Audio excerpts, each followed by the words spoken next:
Olá, sejam muito bem-vindos ao meu podcast, Os Loucos Sabem. Meu nome é Paulo Moriarty e estamos em uma quarta bizarra. No episódio de hoje, caso D.B. Cooper.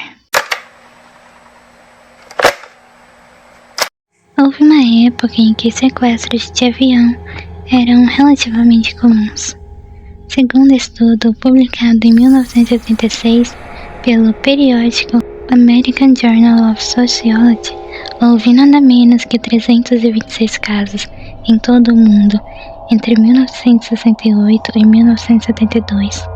Mas aquele era o início do único sequestro de avião jamais solucionado na história. Tente imaginar comigo.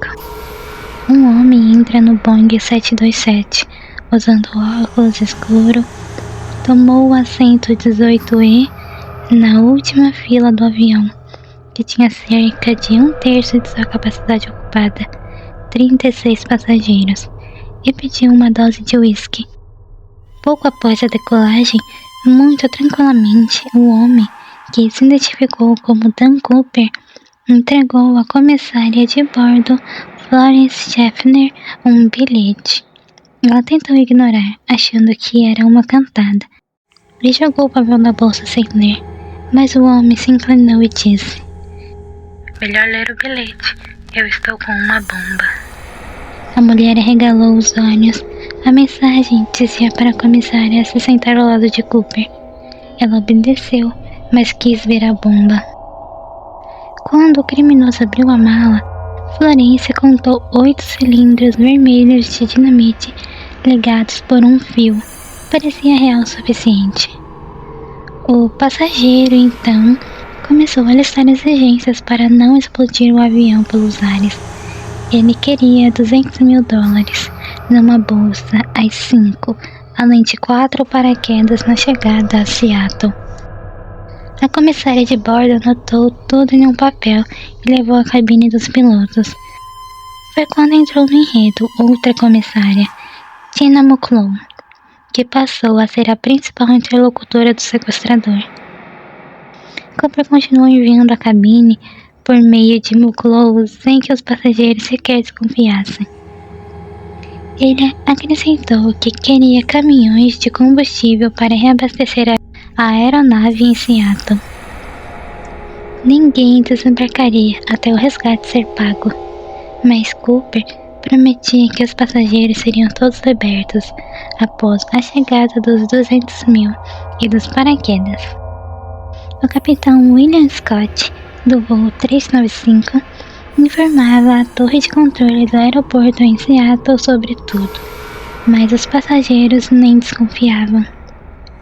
A viagem deveria ter 37 minutos, mas o comandante avisou que a chegada seria atrasada por dificuldades menores.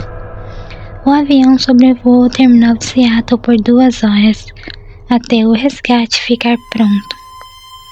Posteriormente, Tina McClough contou aos investigadores que, enquanto aguardava para aterrissar, ela e Cooper conversavam sobre amenidades.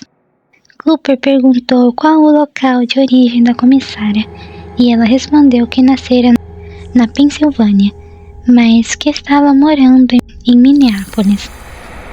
O sequestrador então disse que a cidade era um lugar muito bonito. Porém, quando Tina foi fazer a mesma pergunta a ele obviamente recusou-se a responder. Na sequência, Cooper indagou se a comissária fumava. Ela disse que havia parado, mas o homem ofereceu um cigarro a ela mesmo assim. Tina aceitou na hora. O voo decolou de Portland às 2h50, mas somente 5h24 o comandante foi informado de que os paraquedas e o dinheiro estavam no aeroporto. Às 5h46 o Boeing 727 tocou o solo. Tina McClough saiu para pegar os itens exigidos e, enquanto Cooper conferia as notas na bolsa, Os passageiros foram liberados. O avião foi reabastecido e às 7h40 decolou de novo com a tripulação e o sequestrador em direção à cidade do México, segundo o plano de voo do criminoso. Os passageiros só souberam do que ocorria quando desembarcaram e, como ficaria claro, nem a tripulação conhecia o verdadeiro plano de Cooper. O movimento que tornaria aquele crime famoso ainda estava por ser revelado.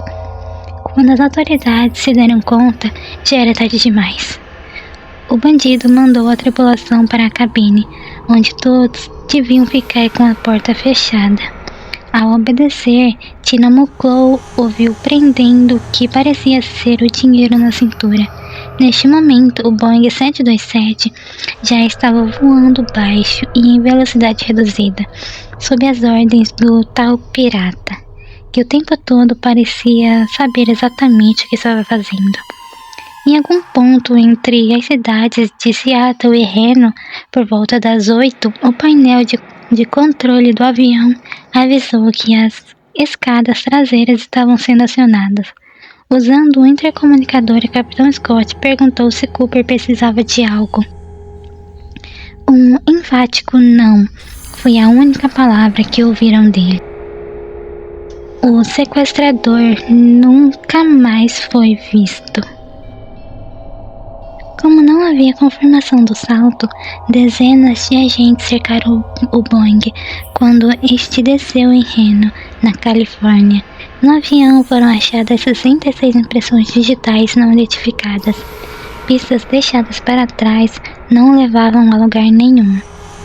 Sem foto para divulgar, o FBI contou apenas com um retrato falado, mas o tio Sam jamais descobriu sequer a identidade do criminoso, que ficou conhecido como D.B. Cooper, após o erro de um repórter que escreveu em seu jornal o falso nome desta forma, em vez de Dan Cooper.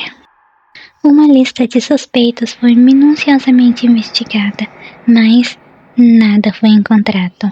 Usando a hora exata, às 8h13, em que a porta traseira do avião fora baixada, na noite de 24 de novembro de 1971, calculou-se uma área aproximada dentro da qual o pirata poderia ter tocado o chão. Agentes bateram de porta em porta, espalharam um retrato falado, ofereceram recompensas, mas nada. Foram décadas de trabalho policial e de diferentes escritores e jornalistas com faro investigativo. Somente em 2016, após 45 anos, o FBI anunciou que estavam encerrando seus esforços para encontrar o bandido. Em 1980, um menino de 8 anos de idade, cuja família estava de férias no estado de Washington, no noroeste dos Estados Unidos, descobriu 3 pacotes com algo em torno de $5.800 do resgate enterrados à margem do rio Columbia. As notas haviam se deteriorado devido ao tempo, mas o FBI confirmou que fazia parte do dinheiro entregue a Cooper. O achado deu força à hipótese de que o criminoso não havia sobrevivido à queda ou pudesse ter morrido após aterrissar à noite numa região montanhosa e fria. Mas essa possibilidade não foram comprovadas, até porque outras pessoas saltaram nas mesmas condições e sobreviveram. E, ao que parece, esse mistério jamais será solucionado. Mas o que você acha? Já conheceu esse caso? Não? Deixa eu saber sua opinião sobre isso aqui nos comentários. E por hoje é só. Não se esqueça de me seguir nas minhas redes sociais. Meu Instagram é esse que aparece na descrição, @moonlightedition. E não se esqueça de conferir minha sala de livros disponíveis na Noveltoon. Muito obrigada pela sua presença e até amanhã.